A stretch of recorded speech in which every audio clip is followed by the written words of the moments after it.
Сәлем баршаңызға достар, менің каналыма қош келдіңіздер. Бүгін сіздермен өте ерекше карамельный сметанник пирогын жасайтын боламыз.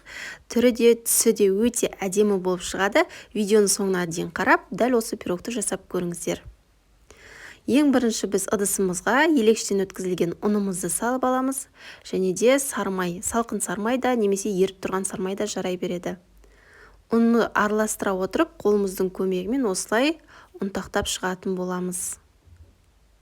Осындай крошкілер пайда болған кезде, осының үстінен 2 ас қасық толтырып қантымызды саламыз. Және де 1 шай қасық разрыхитель салатын боламыз. Барлығын жақсылап араластырып аламыз. Содан соң үстінен 1 жұмыртқаны салып, қолымыздың көмегімен жақсылап араластыра отырып, өте жұмсақ қамыр илейтін боламыз. Жұмыртқаны жақсылап араластырып, бір-біріне біріктіріп, өте жұмсақ әрі әдемі қамыр дайын болады. Қамырымызды иледік, қолға жабыспайтындай өте әдемі қамыр пайда болды. Енді осы қамырымызды кез келген пакетке немесе мен сияқты осындай пищевой пленкаға салып, 5-10 минутқа демалдырып алсаңыздар болады. Осылай пакетке орап, 5 минутқа қалдырып қойдым. Енді біз салмасын жасайтын боламыз.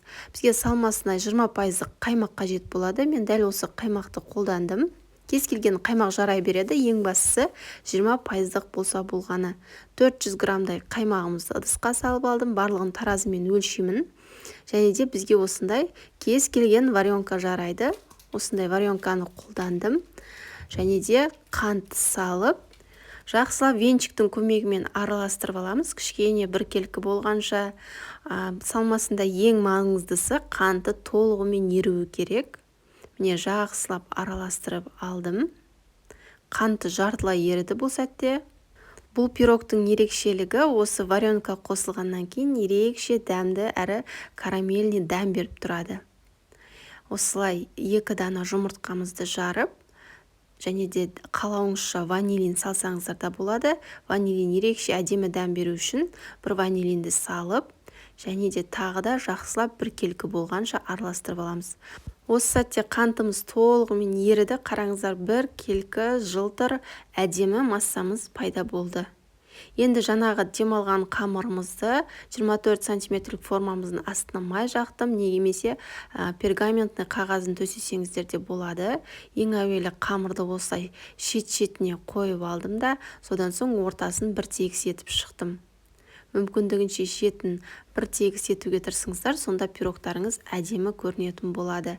Осылай шет-шетіне қойып, қалғанын бір тегіс етіп осылай жайып шықтым. Енді салмасын салатын боламыз. Жаңа қаймақты массамызды үстінен құйып, осы сәтте пештеріңізді алдын ала 180 градусқа қыздырып қойыңыздар. Міне салмасын лопаткамен салсаңыздар бір тегіс таза қойылатын болады. Лопаткамен бетін тегістеп жібереміз. Қызып тұрған пеште 150-160 градуста 1 сағатта пісіріп аласыздар. 1 сағатта толығымен пісіп шығады. Ыстық күйінде осылай ең басында осылай былқылдап тұрады. Ол қалыпты, қорықпаңыздар. Ол әбден суыған соң өзі қататын болады.